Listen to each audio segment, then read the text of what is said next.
Welcome back to the deep dive. Today we're shifting focus a bit, moving from, say, high finance to something much closer to home, fabric softener. Right, something literally in contact with skin day in, day out. Exactly. And specifically, we're doing a real deep dive into Downy. Now, for consumers, the question is often pretty simple. Is it safe? But for our listeners, Yeah. Importers, wholesalers, distributors, that question gets way more complicated, doesn't it? It really does.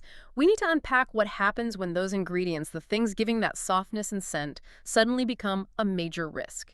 We're talking consumer trust, regulatory nightmares, potentially disrupting your whole FMCG supply chain. That's exactly the mission today. Forget the marketing gloss about freshness. We're drilling down into product risk assessment. Okay. We're looking at the actual chemical makeup of popular formulations. Think Downy Premium Parfum, Passion, Mystique, Daring, even Sunrise Fresh. Then we map that against regulations, safety ratings, those big shifts in consumer health awareness. So if you're in the FMCG game, especially sourcing big volumes out of Asia, Then this is critical intel. It's about protecting your inventory, your investment, and ultimately your brand's reputation. You need to know the score. and to get that full picture, we've pulled together quite a bit.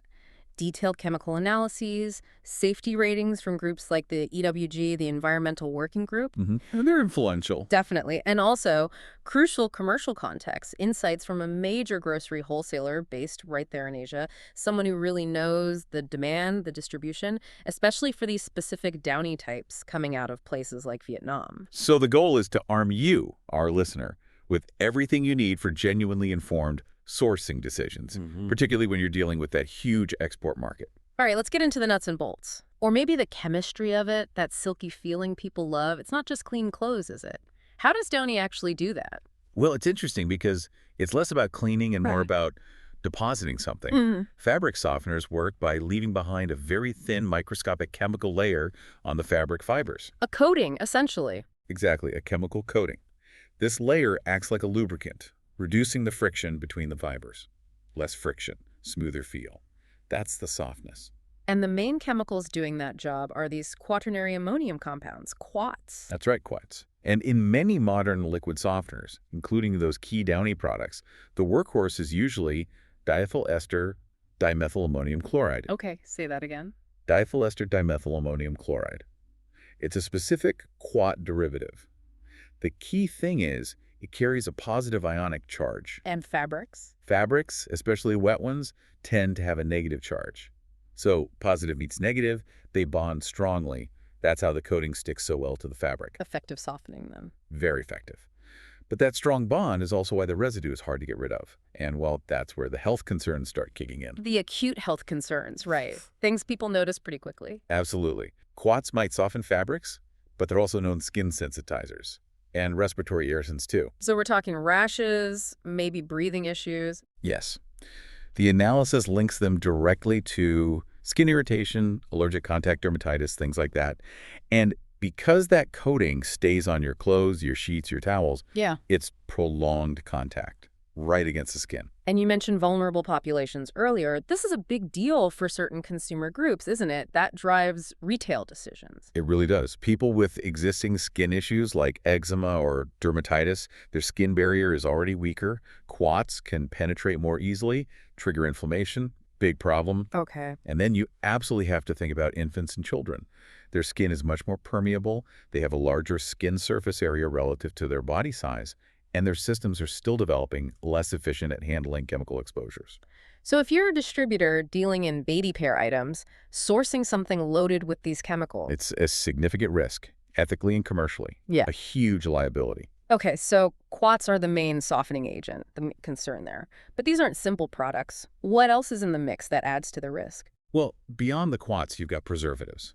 And one that pops up consistently in the analysis is glutarol. Glutarol, what's its job? It's not for softening. It's there to stop bacteria and mold growing in the bottle itself. These big bottles can sit on shelves or in warehouses for a long time. Right, shelf life. But what's the issue with glutarol from a B2B perspective? Why should an importer care? Glutarol is a known potent sensitizer. That means even tiny amounts can trigger severe skin sensitization, nasty allergic reactions, sometimes requiring people to avoid it completely afterwards. And regulators are looking at this. Increasingly, yes. especially in places like the EU, maybe some U.S. states like California. There's pressure to label more strictly or even restrict potent sensitizers like glutarol. So for an importer, you're sourcing a product that basically has a regulatory target painted on its back. Okay, so we've got quats causing irritation, maybe reducing absorbency, we'll get back to that, and preservatives like glutarol adding sensitization risk. Plus, I assume colors, stabilizers, things to adjust pH. It's a whole chemical cocktail. Hmm. And you mentioned the absorbency issue, that paradoxical effect. It's a major performance complaint. Explain that again. How does the softening coating actually hurt absorbency? And why should a distributor worry about that? It comes down to the coating being hydrophobic, Yeah. water repelling. Right. So this waxy, water-resistant film basically seals the fibers. Yes, it reduces friction, feels soft, but it also stops water getting in. Which makes towels less useful. Exactly. Towels don't dry you properly. Yeah. And athletic wear, that moisture-wicking stuff, Mm. it completely clogs up the fabric's ability to pull sweat away. Consumers notice that fast. Leads to bad reviews, loss of trust in the brand, even if softness was the goal. And this isn't just anecdotal. These chemical risks are being flagged by groups like the Environmental Working Group, the EWG. Yes, the EWG ratings are a really important signal. Retailers watch them, consumers trust them. They look at health, toxicity, environmental impact, and frankly, many Downy products get concerning scores, often a D or even an F. A D or F rating. But that's basically a warning sign flashing, isn't it? What does that grade mean for a wholesale buyer? It means high concern. It could be developmental toxicity flags, potential endocrine disruption, maybe cancer risk linked to certain ingredients, especially fragrances, which we need to talk about. Okay. So when a specific product like, say, Downy April, a fresh liquid fabric conditioner, gets a really poor rating, citing both health and environmental issues, that's commercial code for major risk. Distributors need to understand those ratings directly impact shelf space. Big retailers, especially in sensitive markets like North America or Western Europe, they use these scores.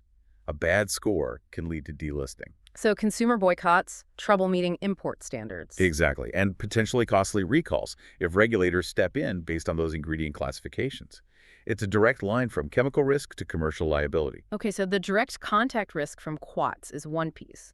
But now we shift to something maybe less obvious, something a lot of people, maybe even distributors, overlook.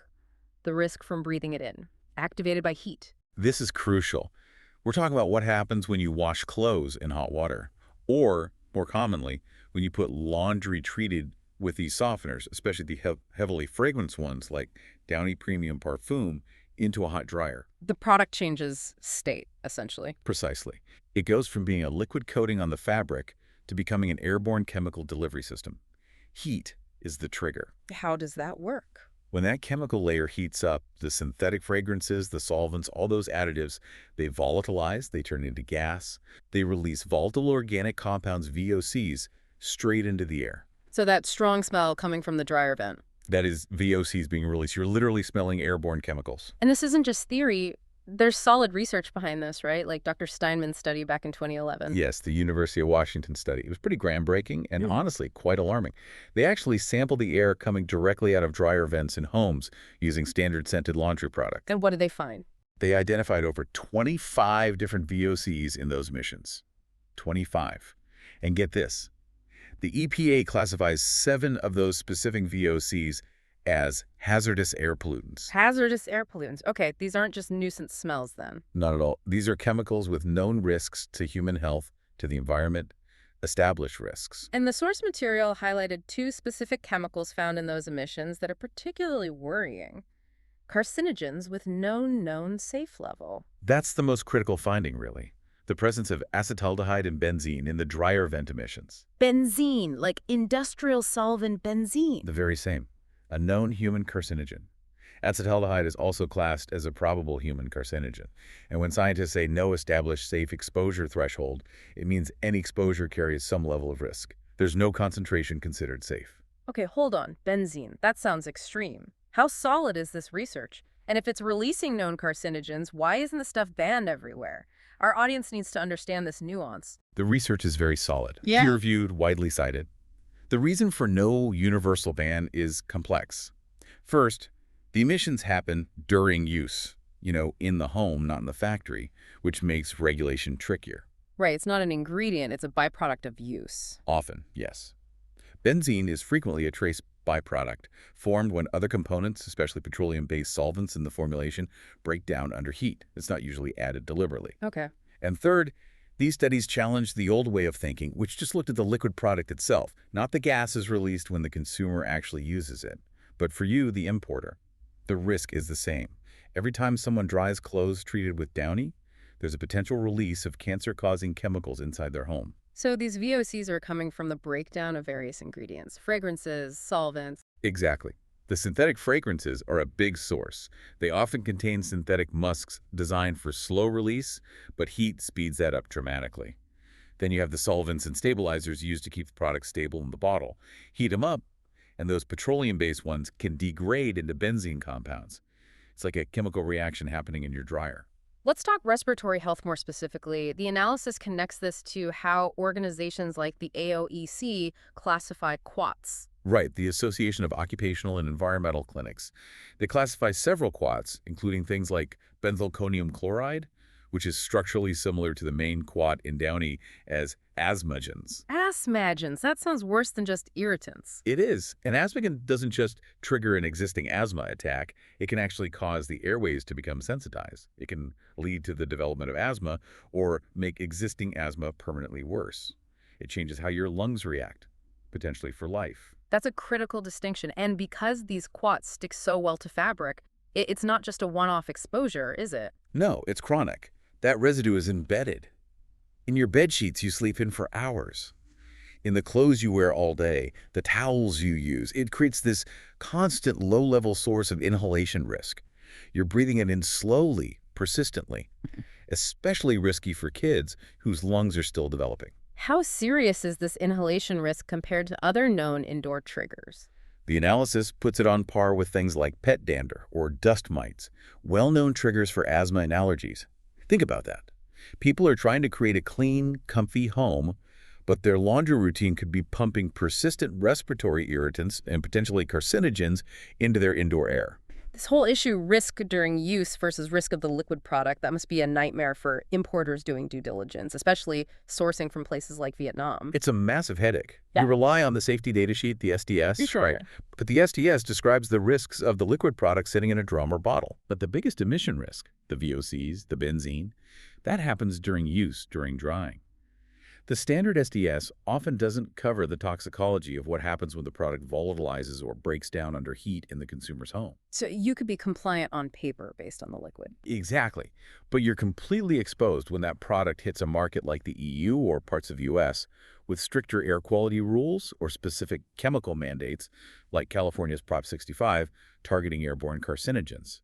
That knowledge gap creates huge potential liability for the importer. Okay, let's peel back another layer of risk. Intentional secrecy, almost. When you, as an importer, look at a Downy label, or really any scented product label, you just see one word, fragrance, or maybe parfum. That's not just simple labeling, is it? It's a loophole. It's arguably the biggest obstacle to full safety transparency in the entire FMCG sector. It goes back to the U.S. Fair Packaging and Labeling Act of 1967. That law essentially gave companies the right to shield their specific fragrance formulas as trade secrets. So fragrance isn't one ingredient. Not even close. That single word can legally hide potentially hundreds of different chemicals. Hundreds? Seriously? What's at the scale here? How many chemicals are we talking about potentially being hidden? It's mind-boggling. The International Fragrance Association, IFRA, they maintain a list of materials used in fragrance compounds. That list has over 3,000 chemicals on it. Wow. And in any single fragrance blend, like the one designed for Downy Premium Parfum Passion, there could be dozens, even hundreds, of these 3,000 chemicals, almost none of which are disclosed to the consumer or, crucially, to the importer, trying to check if the product meets chemical safety rules in different countries. Makes proper due diligence almost impossible then, especially since we know some pretty concerning stuff can be lurking inside that fragrance mix, like endocrine disruptors. Yes, that's a major concern, particularly phthalates. Phthalates are a class of chemicals often used in fragrances. They act as solvents or, more importantly, as fixatives. They make the scent last longer. They're why that sunrise fresh scent sticks around for days. Exactly. They provide that long-lasting fragrance effect. But the problem is, many phthalates are known endocrine disrupting chemicals, or EDCs. Endocrine disruptor. What does that actually mean for health, and why is it a flashing red light for distributors? ADCs mess with the body's hormone system. They can mimic natural hormones, block them, change how they work. This can lead to developmental issues, reproductive problems, neurological impacts, immune system effects, a whole range of potential health issues. And for distributors? For distributors, the risk is financial and regulatory. Certain phthalates, like DEP or DBP, are heavily restricted or even banned in major markets, especially the EU. If you import a massive shipment of fabric softener and it's found to contain a banned phthalate hidden under fragrance, that entire shipment could be seized, destroyed. Catastrophic losses. And the confusion doesn't stop there. We see labels like unscented versus fragrance-free. Are they the same? Can importers rely on those terms? Definitely not the same, and no, you can't always rely on them. Unscented is often misleading. It usually means the manufacturer has added other chemicals, called masking agents. Masking agents? Yeah, chemicals designed specifically to cover up the smell of the base ingredients, like the quats or solvents. But here's the thing. Those masking agents are still fragrance chemicals themselves. They can still cause reactions in sensitive people, even if there's no obvious perfume smell. So you're fighting chemicals with more chemicals, basically. Pretty much. The better bet is fragrance-free, which should mean no added fragrance chemicals at all. But even that definition can be fuzzy depending on the manufacturer and regulations. The burden really falls back on the consumer or the importer to demand transparency, which, as we said, is blocked by the trade secret loophole. Which is why some groups, like parents buying for babies, They often just avoid these chemical softeners altogether. The risk and lack of clarity is too high. So let's circle back to the B2B compliance problem. If the manufacturer is legally protected, why is it the importer's problem? Because liability shifts at the border. The manufacturer might be covered in their home country, but you, the importer, are responsible for ensuring the product meets the regulations of the country you're bringing it into. And those regulations are always changing. Exactly. Yeah. Global chemical standards get stricter all the time. Without knowing exactly what's in that fragrance, you can't be sure your product won't suddenly violate a new rule about EDCs or asthmagens next month or next year. If a market bans one of those 3,000 hidden chemicals, your inventory becomes instantly unsellable there. Massive financial hit. It forces you to think very seriously about alternatives with transparent ingredients. Okay, so we've layered on the risks. Skin issues from quats, breathing risks from VOCs and carcinogens released by heat, the black box of fragrance. It's no surprise consumers are shifting, right? We're seeing huge growth in demand for natural, chemical-free options. Oh, absolutely. It's not just a fad. People are making connections. They're linking chronic problems, kids' eczema, their own asthma, persistent skin irritation, even headaches to the chemicals in their everyday household products, like laundry softeners. The market is actively looking for ways to get softness without that heavy chemical load found in traditional products like Downy. And that search presents a massive opportunity, or maybe a necessity, for distributors.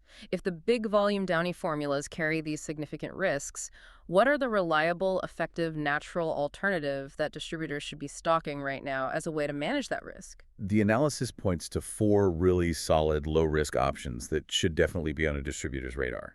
First one, maybe the simplest, white vinegar. Vinegar? Like salad dressing vinegar, how does that soften clothes without making them smell? Wow. Yeah, common question. It's basic chemistry. Vinegar is a mild acid, acetic acid. When you add maybe half a cup to the rinse cycle, it works like a clarifying rinse. It dissolves and strips away leftover detergent residue and mineral buildup, especially from hard water. That residue is what makes clothes feel stiff. So it cleans off the gunk, making it softer. Exactly. And the smell. Vinegar is really volatile. It completely evaporates during drying. No smell left behind, no chemical coating, just softer fabric. Simple, cheap, effective. Okay, what's number 2? Baking soda, sodium bicarbonate. You add this one to the wash cycle, maybe half a cup. How does baking soda work? It helps soften the water itself by balancing the pH. Hard water makes detergent less effective and leaves mineral deposits. Softening the water lets the detergent rinse away cleaner, leaving less residue, so fabric seals softer naturally. Makes sense. Okay, moving away from liquids. Wool dryer balls. Wool dryer balls are brilliant. They tackle softness and drying time. It's purely mechanical. You toss them in the dryer with the wet So cloth. it's just bounce around. Yeah, they bounce around, separating the clothes, stopping them from clumping up. This tumbling action physically softens the fibers, reduces wrinkles, and cuts down static clings significantly. Plus, a huge selling point. They can shorten drying time by up to 25%. Energy savings. Consumers like that. Big time. And they last for ages, years even. You can add a few drops of essential oil if you want a natural scent. Totally avoids all the synthetic fragrance issues, the phthalates, the VOCs. Okay, and the fourth option, the totally plant-based one. Soap nuts. Yeah. Or soap berries. These are perfect for the really eco-conscious consumer. They naturally contain saponins, Components. natural cleaning agents, basically soap. They provide gentle cleaning and softening. You just put 4 or 5 nuts in a little cloth bag, toss it in the wash. They're biodegradable, completely chemical-free, ideal for the most sensitive skin. So, thinking strategically as a distributor, offering these alongside the high-demand traditional Downy products like Passion or Mystique isn't just niche, it's essential risk management. It's absolutely essential diversification. Stocking vinegar, baking soda, wool balls, soap nuts. These eliminate the worries about quats, glutarol, VOCs, hidden fragrances. They're often high-margin items, too, catering directly to that growing sensitive skin, eco-friendly market. It protects you if regulations tighten further on the chemical-heavy products or if consumer demand shifts even more dramatically. Right, let's shift gears to logistics. Getting these products the Downy people want and these safer alternatives from the factory floor in Asia to shelves around the world. Downy is obviously a huge player in home care and fabric conditioners, distributed globally, often sourced from hubs like Vietnam. The source confirms this is a massive category for wholesalers there. Yeah, Vietnam's really become a key FMCG manufacturing and export hub. Good costs, strong supply chains, established logistics. And when importers source from there, they're usually not just buying one thing, right? They're buying bulk across multiple categories at once. So the source confirms wholesalers are moving Downy, including those popular local versions like Downy Premium Parfum Passion, Mystique, Daring, Sunrise Fresh right alongside detergents, powder and liquid, other conditioners like Comfort or Seasop, personal care items, drinks, food, the whole grocery basket, basically. And that scale, that complexity, brings us to the importance of reliable partners for bulk buying and export. The source highlights one specifically. When it comes to buying FMCG in bulk at competitive prices, Asia Grocery Wholesale, or AGW, is a trusted partner. That kind of integration is crucial. AGW, Asia Grocery Co., Ltd. They specialize in exactly this. Grocery, wholesale, and distribution from Vietnam to the world. They've got, what, 20-plus years in the business? That's what the source indicates, yeah, over 2 decades. That depth of experience is gold when you're navigating international rules, quality control, and sourcing high-volume, potentially sensitive products like Downy. They know the local landscape, the suppliers, the export requirements. And presumably, a partner like AGW has the flexibility to handle not just the massive orders for traditional Downy, but also to help source and consolidate shipments of those safer alternatives we just talked about. That seems strategically important. Exactly. They offer those established export channels. They make it easier to get bulk orders of high-demand products out the door. Their detailed product lists, like the fabric conditioner menu showing Downy, Comfort, Lex readily available, that gives importers confidence in supply continuity. Reliability is key in this game. And for our listeners who want that concrete detail, AGW is based in Ho Chi Minh City, Vietnam. The address listed is C2.04, Level 2, Symphony Midtown Building, Street 15, Tan My Ward. Yeah, having that physical presence, that verifiable operation, matters. For an importer, working with an established wholesaler like AGW just simplifies things immensely. It reduces the logistical risk, ensures access to a wide range of verified FMCG products, and handles the complexities of exporting from Vietnam so you can focus on selling in your own market. They manage the sourcing headache. Hashtag tag outro. Well, we've certainly covered a lot of ground today, from the microscopic chemical coatings on fibers all the way to global supply chain logistics and risk management. I think the core takeaway for everyone listening, importers, distributors, wholesalers, is pretty stark. Choosing to stock and distribute a product like Downy demands a clear-eyed assessment of the ingredients. Absolutely.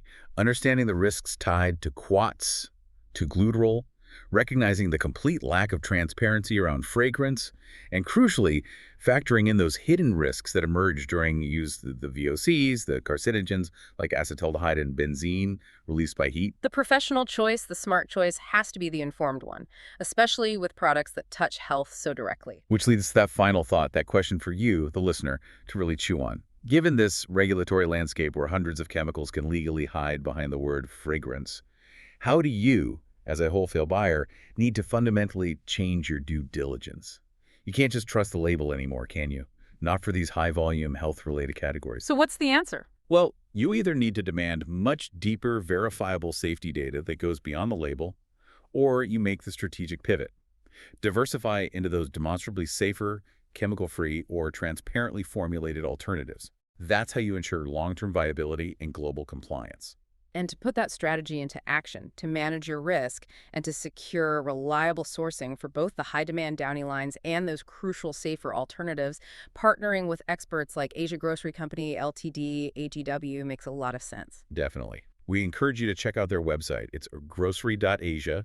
You can find details on their sourcing capabilities, get bulk pricing across that whole FMCG spectrum, and see specifics on fabric conditioners, including those Downy premium parfum lines, and the alternatives needed to balance your inventory. And if you have questions about bulk orders, complex export logistics, specific product sourcing, the source material provides direct contact info, including their WhatsApp number. That's right. It's +84 909 046 308.